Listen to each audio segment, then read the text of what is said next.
the United States of America came closer to being destroyed because of something that began 20 years ago that has now been stopped. And in the euphoria of Trump's victory and in the euphoria of the Prime Minister of Canada stepping down for the same reason that woke is falling apart, we understand that there can be this feeling, this warm, fuzzy feeling, but you cannot lose your outrage.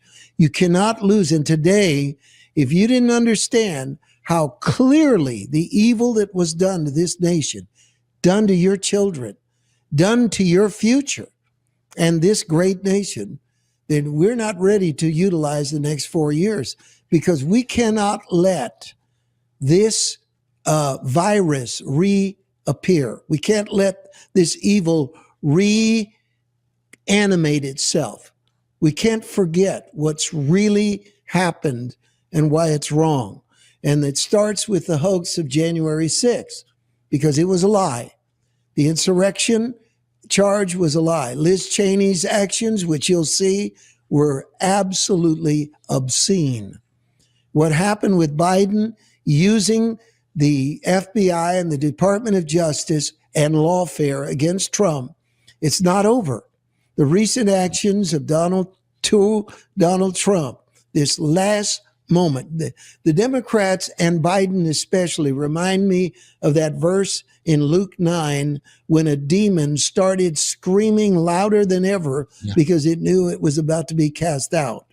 This is the rage that we're watching. The decision to ban exploration offshore, the decision to give billions more to the Ukraine, the decision to free. And when I began to read the crimes of some of those that were on death row, that he commuted their death sentences, it was horrifying.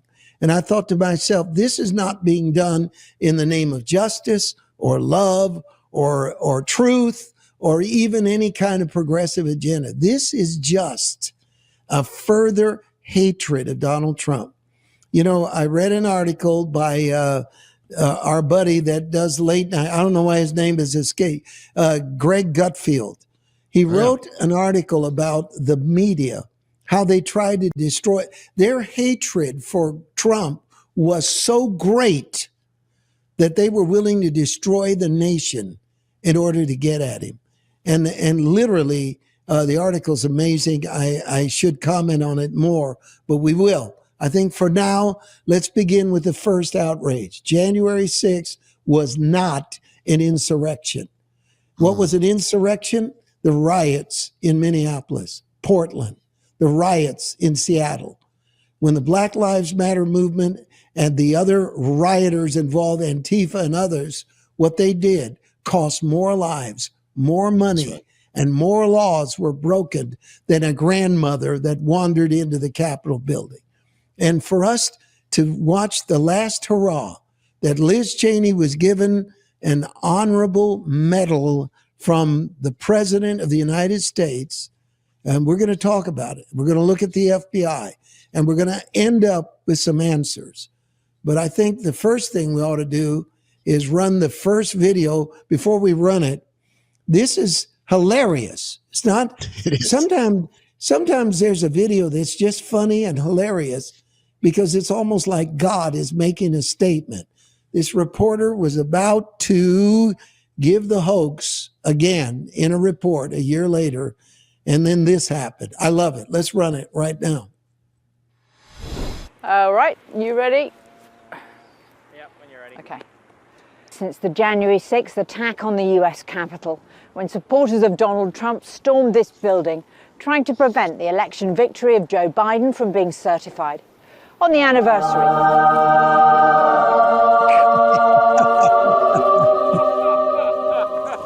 Oh my God. Oh God, Sam. Oh.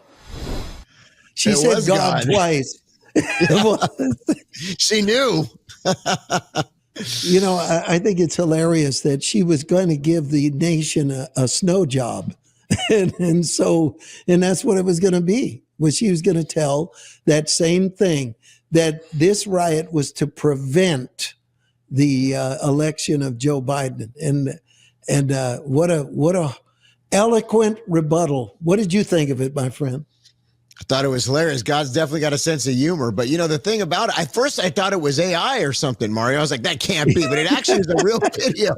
The only thing that's not real is, the music behind it, obviously. But that's a real, but that actually happened. And these are the types of things. I mean, there was a couple of times, if you remember, Mario, where like the flags fell down. I think was it Joe Biden that was speaking? But, an opportune, like right on cue that only God could have done it, over the last couple of years, where, things like that happen. And here's another one of them, I thought it was hilarious. A human nature never ceases to fascinate me. And I'll say this quick. And I want your comment on this. This isn't on the script. It just hit me. Jesus is in the garden and they've come to arrest him. Judas Iscariot has kissed him. And one of the magistrates looks at Christ and said, "Are you the Jesus of Nazareth?" Right. And Jesus says, "I am." And when he said, "I am," the power of God knocked them all on the ground, right? That's when I'm leaving, all right? I'm going to say it's nice being a soldier. It's nice working for you, but I'm not about to arrest a man who, when he said, "I am," we all fell on the ground. Right. But you know what? They all got up and did it. And that's what the Democratic Party reminds me of. They have moments like this where a gust of snow will do what it did. And I'll give you the other example is when the attempted assassination on Trump. Comment on that, right. How they reacted to what is undeniable. I mean, it should have put the fear of God in them, but it didn't. Go ahead. Oh, they tried everything they could to spin that and somehow blame him, and then they tried to redact and take all the, all the internet. I mean, if this was anybody on the left, it would have been, they still be talking about it today. But they tried to take it out of the news cycle within a few weeks, within a few days. I mean, even if you go on to YouTube or on some of the, social media sites, you can't even barely find it, And thank God for the new media that keeps talking about what happened, but it had to be God. And we all knew that. I really think, and Mario, you and I have talked about this a lot of times, but that was really the moment when in my spirit, I said, he's going to win this. He's going to win. Because why would God have spared his life like that? I mean, and I talked to people in the military that were sharpshooters, and they said at the range that, any sharpshooter could have gotten. Now we know that the guy is supposedly an amateur or whatever, but he was somebody who was a shooter, but they said that at that range, it wasn't that hard to hit, so, I mean, there was so many things that, it kind of reminds me too. I don't know if remember you saw the video. There was I think it was like an Iranian guy or someone in the Muslim world that got up and they said they were going to take out Israel. And you remember the guy just keeled over right there and then? Do you remember that video? Yeah. It's just crazy things like that. Yeah. Or, during C-19, there were people that were talking about the Fauci ouchie, and then they just killed over. I mean, I'm not, laughing about that, but it's just, I mean, it's kind of crazy to think about how those things happen like that, But it's not like we're without signs. But see, this is where the church is in trouble, is that the genuine outrage of God is not in you, and you got to get it in you.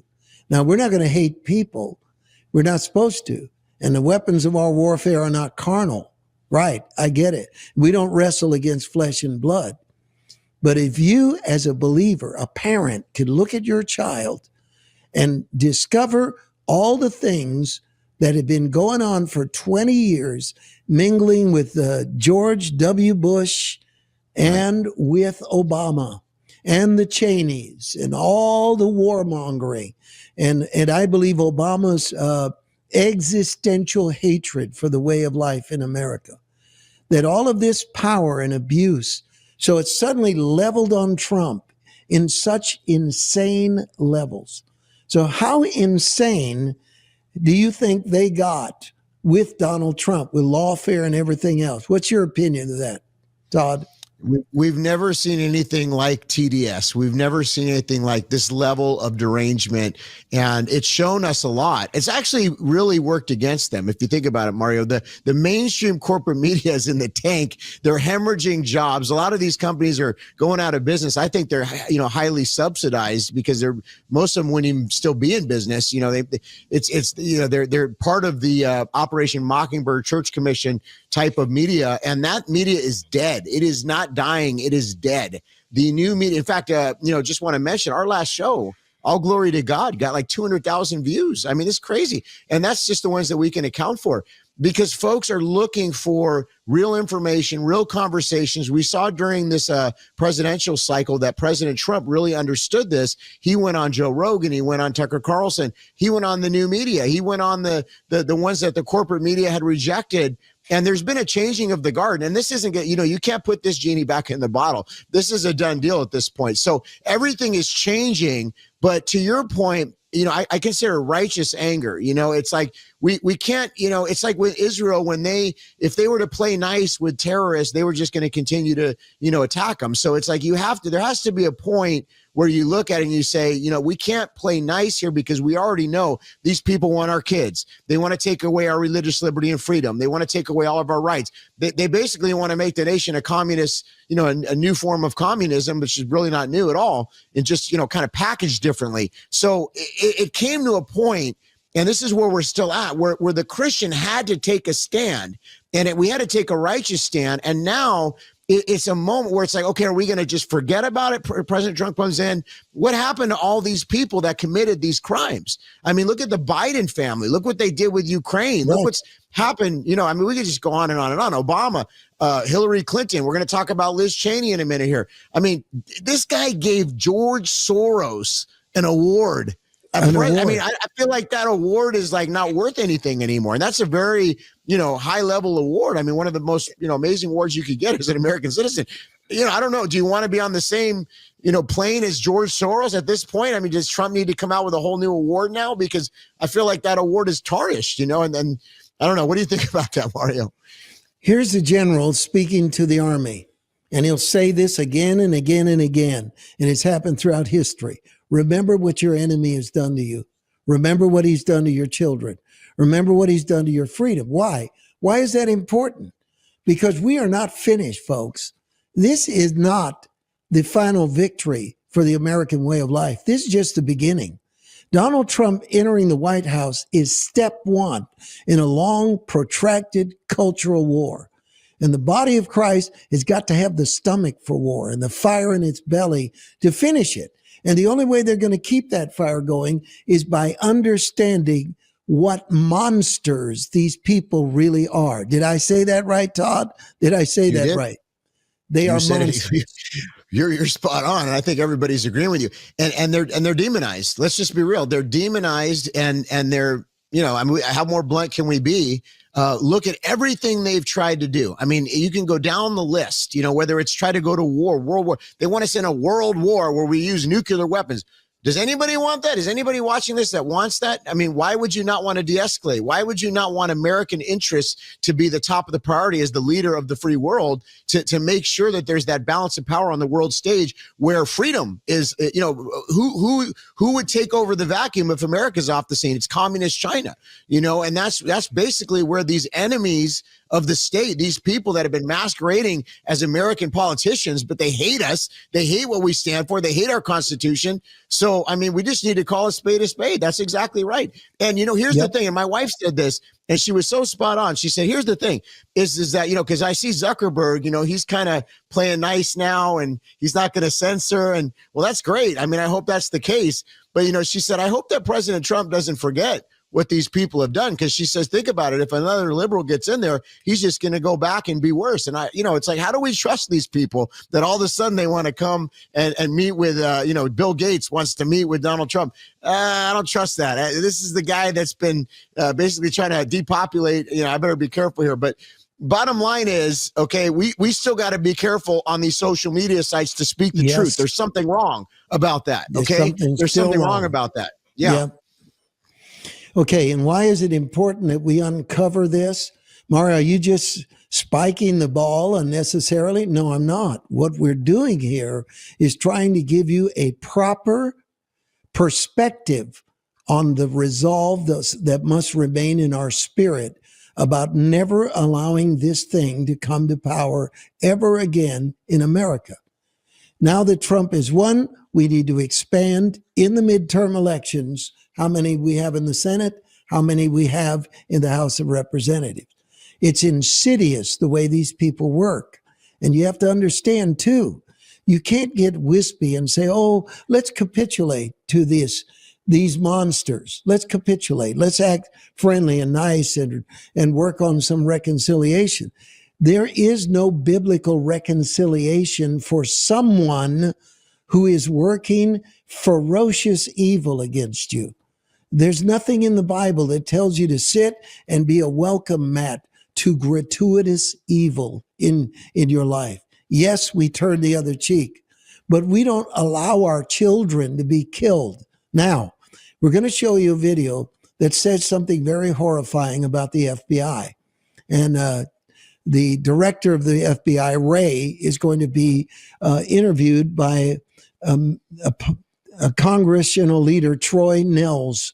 And when he does this, you're going to find out that the FBI thought it was more important to get Trump on January 6th and get him out of power and prevent his reelection, that it was more important for them to do that than to end child pornography and to deal with fentanyl. Okay, children have been sexually assaulted because the FBI didn't take action. That's a serious charge. Well, if you move resources away from that to dealing with Trump and the January 6th insurrection, people died. People lost sons, young sons, to fentanyl overdoses because the FBI didn't do its job. And it didn't do its job because it wanted to get Trump. So the next time you think we ought to let up or be sweet or not take action, remember this interview that we're going to run right now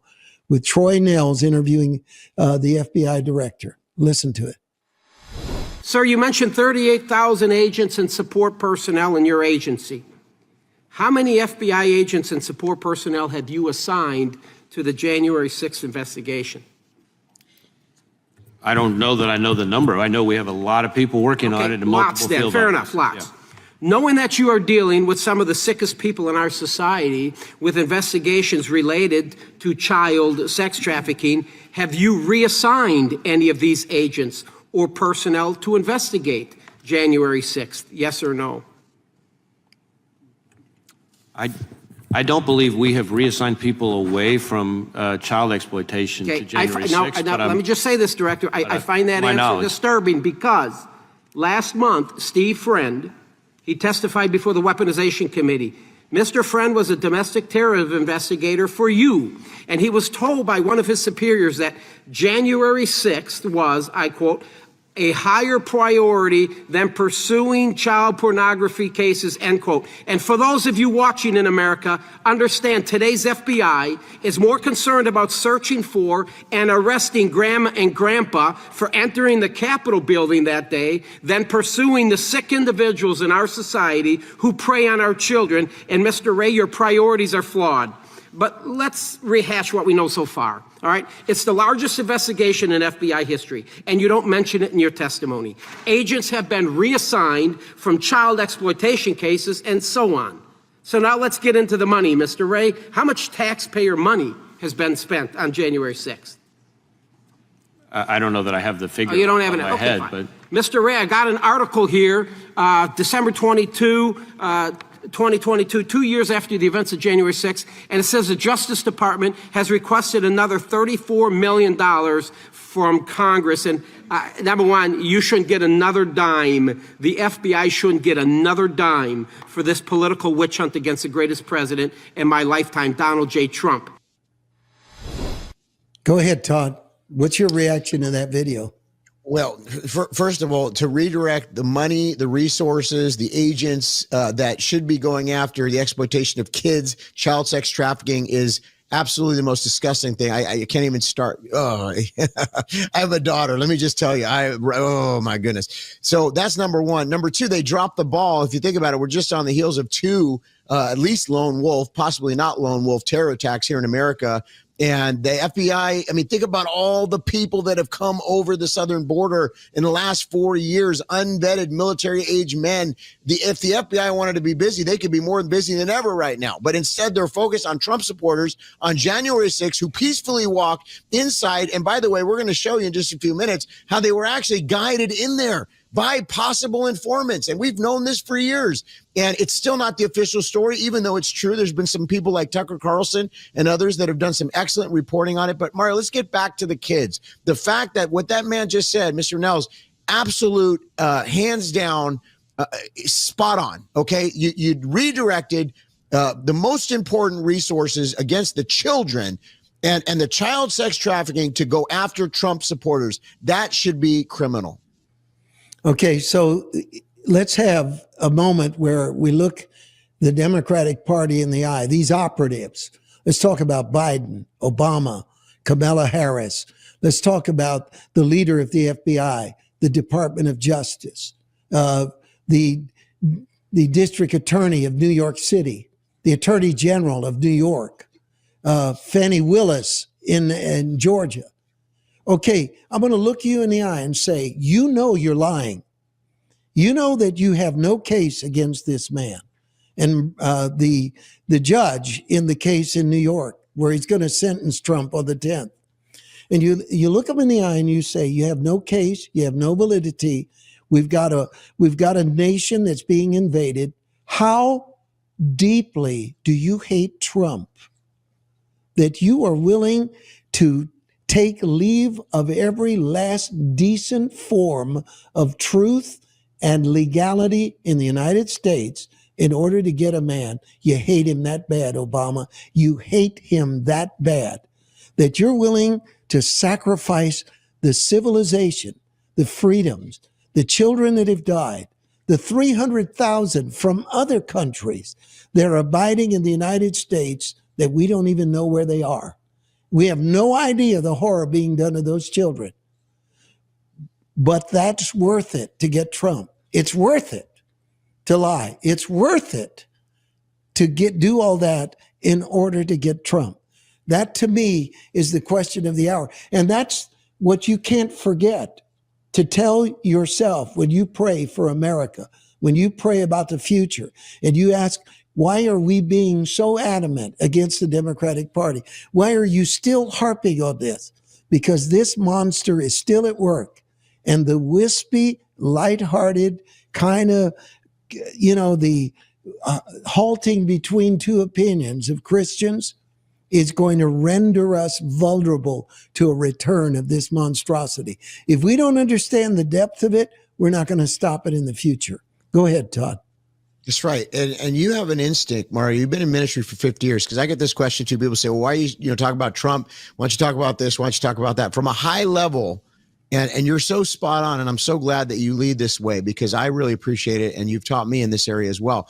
But, there's a lot of things we could report on, sure, but from a high level in our country right now, what are we dealing with? As a pastor, as an evangelist, when I go out, I talk to people that are dealing with fentanyl addiction, all kinds of addiction, all kinds of incidents with kids that have happened.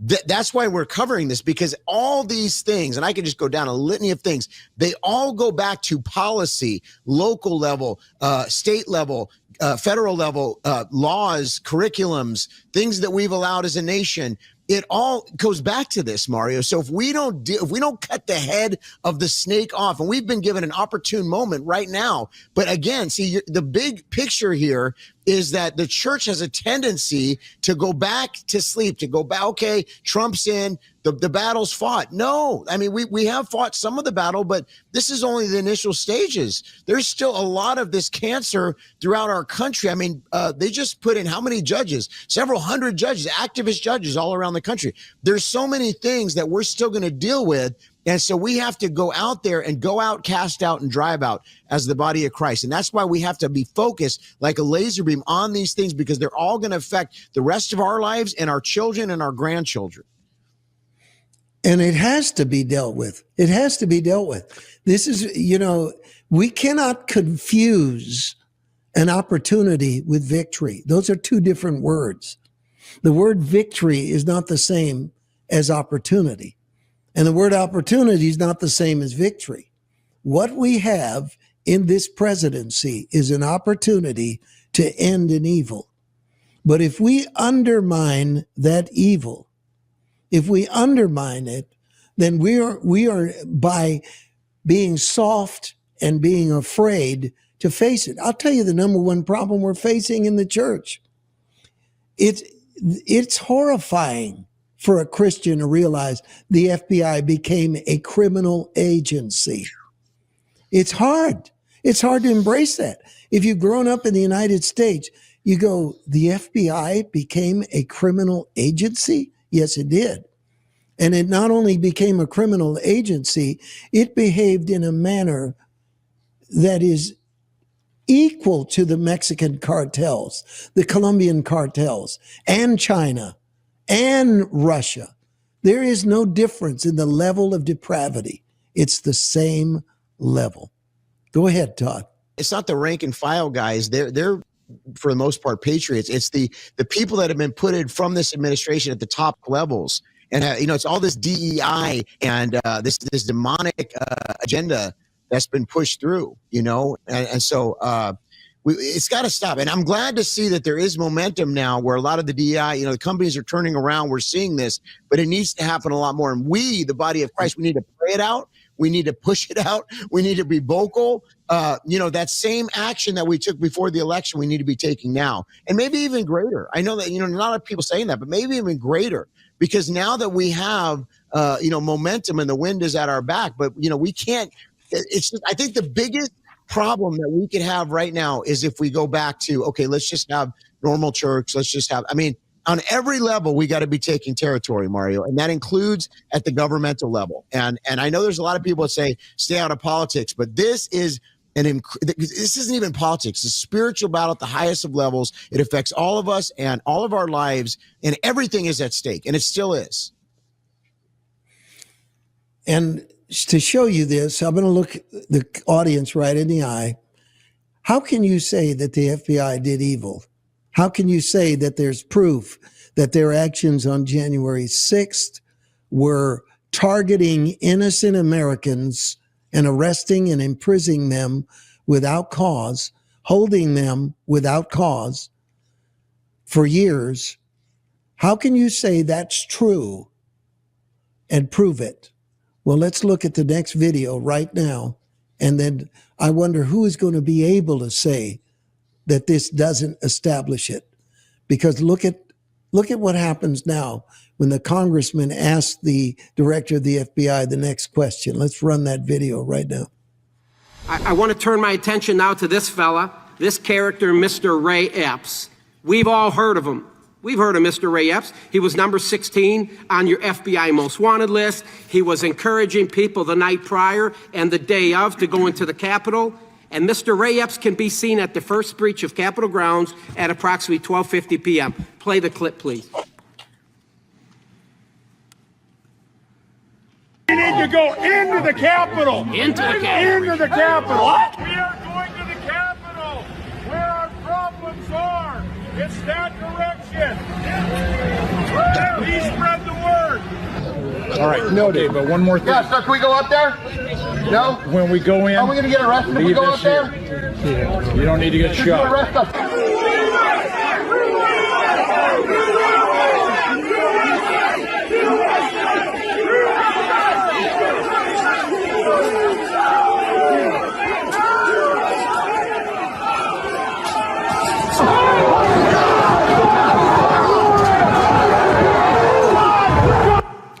There he is, breaching the line, going in at the first breach into the Capitol grounds, the restricted area. Mr. Ray, you have arrested hundreds of people related to January 6th. And there have been people arrested for breaching Capitol grounds. Cooey Griffin is an example. Rachel Genko is an example. And then we go to Mr. Brandon Strecka. Brandon was arrested for disorderly and disruptive conduct, which included yelling, I quote, "Go, go, go," as rioters tried to enter the Capitol. These three never went into the Capitol. They never assaulted anyone. So let's be honest with each other. There is very little difference between the actions of Ray Epps and Brandon Strecka that day, but yet Strecka was arrested and Epps wasn't. Epps also testified to the January 6th committee. He was back at his hotel when video evidence showed that he wasn't. He lied. Go ahead, Todd. Yeah, well, there's a term. It's called Agent Provocator. And to my in my opinion, that's what this Ray Epps man is. He was a man. I mean, you don't just go around and tell everybody, hey, we're going to the Capitol. We're going to the Capitol. You know, come on, who does that? And all it really takes is one really effective guy like that, because he knows how to find the loose cannons in the crowd. He knows how to find the folks that are probably the most vulnerable. And hey, this is what we're going to do. We're going to go, okay, you know. So that's literally what the man did. Now, if that's the case, and he's just a regular citizen, why, to the man's point, why would he not be arrested? Of course he would. So clearly, so that then bolsters the case that he's an agent provocateur. Okay, if he's an agent provocateur and he's not touched by the government, well, then who is he? Is he somebody that was from the government? Okay, if so, then that makes the case. I mean, if this were a fair court of law and we're in trial right now, Mario, if I was a lawyer, I feel like I can make a really strong case about Mr. Epps being a government agent that literally incited what happened on January 6th. And if that's the case, like Tucker Carlson and many people have done excellent reporting on, then where are we as the American people? We have to ask that question, because the entire narrative, as we've been told, is not correct. So the idea of, well, let's let it go, bygones are bygones. No, no. This must be thoroughly examined. And we have got to have a stomach for war, that when Donald Trump takes the reins of the presidency of the United States, he's going to go after these guys. He's going to go after what happened. And we have got to be willing to say, it doesn't matter that Donald Trump can look like he's on a personal and vendetta of revenge. You got to skip that stupid argument and realize, yes, his family was targeted. Yes, Trump was unfairly given lawfare. But the point of this whole story is it is no longer a private vendetta. This was done to the American people. People lost their children. A grandmother from Colorado who traipsed in for a few minutes and left has been absolutely had her life destroyed by the FBI because of this zeal to get Trump. And as they said, the man who was screaming and yelling and telling everybody to go in hasn't even been arrested. I ask you, ladies and gentlemen, I ask you as a balanced, sound thinker, how can we let this go? We cannot. We have got to understand that God has given us an opportunity to put in a proper Department of Defense, a true FBI director, to uncover all the evil and see to it that this never happens again, and that those people are set free. For on day one, Trump has got to pardon every single January 6th defendant. We're going to turn our attention to something else now. Liz Cheney. Ooh. This is a tough one for me. This is real tough. She's the darling of The View. You know, that honorable show with such intelligent women who speak so accurately about things, the Institute of Whoopi Goldberg, etc. And you think about it, she became the darling of that crowd.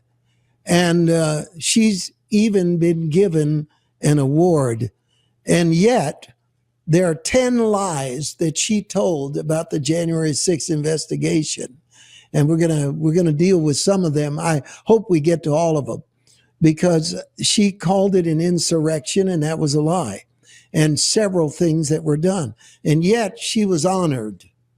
And I want to tell you, this video is real tough for me to run, but we're going to go ahead and run it right now. Here is Biden giving Liz Cheney, of all people, an award for, and here's what the narrator said as she was getting her award. She put the American people above party. She didn't even put the American people against the money in her family.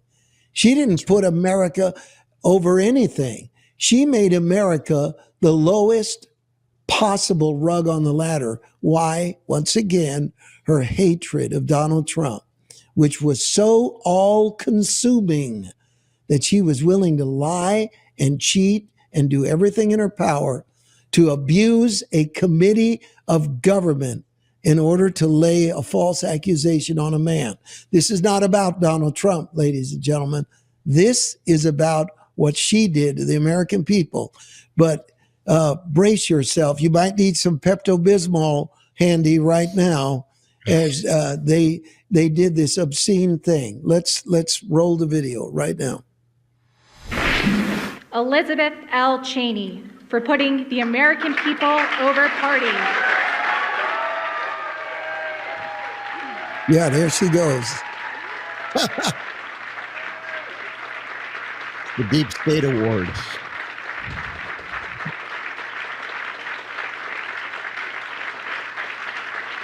Joe Biden's trying to figure out. Yeah, it's unbelievable. It's unbelievable. It's just where am I? Yep. These people are clapping for good on you. You went after Trump. Good on you. You hated a man so much. That's all it's about. Total hatred. So I want to put a scripture on the screen, and I'm not going to comment because I might get in trouble if I comment too much. Proverbs 26:1 says, "As snow in summer and rain in harvest, so honor is not fitting for a fool." And they also gave it to George Soros, didn't they? They gave an award to him. I know you're burning to say something about Brother Soros. What's on your heart there? This is a man that we know is probably one of the most corrupt, evil people on the planet. I mean, he's like central casting to like the villain in any James Bond movie or any, I mean, you can't get any worse than George Soros when you think about it. And, here's the thing about George Soros. He's going to have to stand before the God of heaven and earth. And you know what? I think his time is coming very soon. And of course, we always pray for everybody to get saved and to repent. I pray that happens, but there's a good chance it's not going to, because this man is so deep embedded in corruption and evil. And there are countries in the world that won't let this man come in because they know how evil he is. And they know he's somebody that destabilizes and funds these horrible operations all around the world. And so it's such an amazing time, Mario, because it's like their time is so short and they're trying to give all the accolades and awards to the people that have done all their dirty work. But justice is coming. Justice is coming. And I think that many of them know that and they feel that. And there's a change that's happening. And now we're in this really pivotal moment where we have to pray in Donald Trump, because the next few days are very, very important and critical. And I believe he's going to be doing a rally, Mario, like the day before he gets inaugurated. And so we just need to pray covering over him, protection over him. And as we mentioned in last week's show, it's not that we're putting President Trump on a pedestal and saying he's going to do it. But what he's doing is he's giving us an opportunity.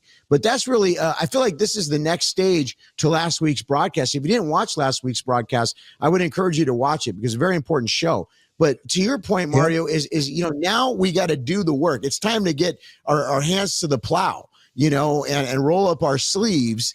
And that's really where we're at right now, and not let up on the pressure and the prayer and everything that we're doing. And this has kind of been the message. I'd love to hear your comments, by the way. If you're watching right now, we read your comments. You need a prayer request or you have a comment on what we're saying. Put it in the comments because we want to know what you think. But what do you think about George Soros getting a presidential freedom medal? What do you think about Liz Cheney? Unbelievable. It is unbelievable. And in case you were under a rock and didn't know what George Soros did to America, let me remind you, he used his money to put district attorneys in office. In the example of the state of Oregon, where all drugs became legal because of the lax attitude of district attorneys and judges and people that George Soros funded, people overdosed in record numbers. And ostensibly, they were promised a decrease in overdoses if they legalized all the drugs. Well, Oregon was so inundated from death from overdoses of drugs that they had to go back and remove some of the George Soros laws. You look at the city of San Francisco, where Elon Musk was talking about a well-known family that moved from the city. And this is the result of the policies of district attorneys and the values, the upside down values of what George Soros did in his influence. In San Francisco, this couple drove home to their house in the hills of San Francisco, well-to-do, and there was a corpse in their driveway, a dead body. They were horrified and tried to maneuver their way, went inside, and they called 911. And when they got 911 on the phone, they said, "We have a dead body lying in our driveway." 911 said, "Are you sure he's dead?" That was their first question. "Are you sure they're dead?" "Yes," they answered. Question number 2, "Are you in any danger?" And they said, "No." "Well, then someone's going to come by tomorrow and pick up the body." Wow. You know, they're going to leave a corpse overnight in a driveway in San Francisco because that's the moral, physical, political disarray that George Soros represented. And he's not only destabilized America, he's done it to other countries, as to your point, that he is now banned from going there. Why are we giving these people awards? Hatred of Trump. And here's the other part of it, and I want to comment. They failed. George Soros' plan to destroy America failed. He failed miserably. When do you give an award to a loser? You know, and that's what he was being given an award for. We want to thank you, Joe Biden is saying, for your disservice to America. And he failed. Liz Cheney was ousted from Montana by one of the biggest margins that any politician ever lost. And her home state didn't want her. She failed. But and in true wokeism, we're giving a participation trophy to people that miserably failed the United States. But what do? Okay, we're going to work our way to the final part of what we normally refer to as the firepower perspective. And for that, I want to lay the groundwork, and then I want you to comment, Todd, okay? I want to read Proverbs 26 again, another verse from there, verse 16. "Who will rise up for me against the evildoers? Who will stand up for me against the workers of iniquity?" That is the question of the hour. The church has got to rise up. Trump is not a victory. He's an opportunity. And the church has got to realize it. And already we're watching the lukewarmness begin to reassert itself. However, the firepower army, you're more than enough. You're more than enough for God to use you in this hour. So what do we want to tell people right now about the Trump victory and what we do now going forward, Todd? Yeah, well, one thing that you and I have learned over the last couple of years is there are a lot of people in this army, this, whatever you want to call it, the remnant, the firepower army. I know, Mario, you've said a few times, I don't even know we can call it a remnant. There's so many. And I think one of the problems has been, is there's been a stigma in leadership to where we can't talk about these things, or for whatever reason, we can't get into the political realm, or we can't get, we address this a little bit, but I want to get into this more because we have to, when our kids are at stake, when their future is at stake, when the state of our country is at stake, when, like you said, we need to be working right now towards the midterms, because that's what they're doing. They're going to be working to somehow usurp President Trump and try to put handcuffs on him for half of his term. And this is the most important term in recent history, maybe in all American history, because the truth of the matter is our country stands on the brink. If we think that we're not on the brink right now, he's got amazing ideas to bring back jobs, bring back manufacturing, have people invest in America, see the energy sector bolstered. I mean, we're going to see some tremendous things if his policies are truly enacted. And we need the Republican Party and those in Congress to back President Trump and to also approve all of his nominees, which it looks like they're going to do. But that is just the beginning. When Kash Patel gets into the FBI, when Pete Hegseth gets into the Department of Defense, when these folks get in there, they're going to be having a battle. And there are going to be deep state people and people that are heavily embedded in these departments that they're going to be up against. And the people of God need to be praying. We need to be active in our community, active in our state. We need to know our representatives. We need to be vocal. I think we need to be holding prayer gatherings. It just can't stop, because what we did before the election was truly historic, and it deserves, the praise of just thank you for standing, American church. We did. We came together. We prayed. We stand.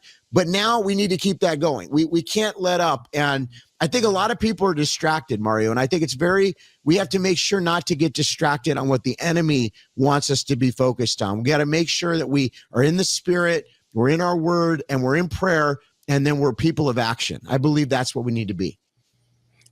I'm going to add to what you've just said that Dwight D. Eisenhower visited the death camps in the Second World War when they were liberated by General Patton's army, when they liberated the death camps in Germany. And the soldiers were told to go in and look at the horror, look at the corpses and everything else that was in there. And I'm not going to equate the Democrats to the Nazis. That's stupid. Everyone who's tried to do this kind of comparison is failed bitterly. We don't want to talk about the greatest evil of the 20th century lightly or level that on anyone. But I do want to draw one comparison, not on the level of evil, but on the enlightenment that the General Eisenhower gave to his men that day. After they'd seen the horror, a reporter walked up to him and asked him what was the point of showing the American soldiers everything that had been done in the death camps. What was the point of that? And he said these words, and listen to me very carefully. A lot of these men came to Europe not knowing what they were fighting for. But today, they found out what they're fighting against. And that was a profound statement. And what I'm hoping for is that when Donald Trump begins to take these aggressive steps, and when Kash Patel and others in the cabinet begin to do what they need to do, that we will now realize today in this show what we're against, what we're fighting against, what they were willing to do to hurt us, not Trump, us, by their actions, so that when they take direct action and it seems punitive and it seems not nice, that you will remember this is the strong medicine that we've got. Maybe today we did a little bit to help you understand what the Democratic Party has done to us and why you know now the monsters that were in it and what we're actually fighting against. But now we got to find out what we're fighting for. Mario Murillo Ministries is going to do 5 major crusades this year. Our first one is going to be in Charlotte, North Carolina, March 23rd through the 26th. We'll soon be announcing all the others. I love it because for the first time, firepower is going to be involved directly in this crusade in the tent. And several have already volunteered. And you need to go to mariomurillo.org to become a volunteer for our tent crusade. And in the tent crusade, 2 of the mornings, Todd will be preaching in the tent. And I'm very excited about that. And so I'm going to tell you that it's going to be our greatest crusade. It'll be very powerful. But there's another thing we're doing. We're doing nights of miracles in key churches that are going to be stronger and greater than we've ever done before. We're going to be meeting with thousands of pastors in the United States this year to enact an era of revival. I'm not a politician. I'm a man of God. But I'm going to tell you, I'm going to win souls and heal the sick, and only Christ can heal. But the healing virtue of the Lord will flow in our meetings. But we're going to do something else very amazing, and that is a full-length motion picture on March the 9th and 10th will be aired in 400 theaters across the United States. It's like doing 410 crusades at one time. So it's an amazing moment. And I'm only on the screen for 5 minutes. But this film, Todd, is amazing. It has taken on a life of its own. It has been given accolades even before it's been shown. And I can't take any credit for it at all. People in Hollywood that are up in the upper echelon fell in love with this film, started giving us their talents, skills, and their participation. And I finally got to see it myself here at Belmont University in Nashville, when we were allowed to use that theater because of the sight and sound and the quality. It's amazing. I can go on and on about it. But I want to play for you the trailer to our film that's going to be coming out March 9th and 10th in 400 theaters across the United States. Here it is right now.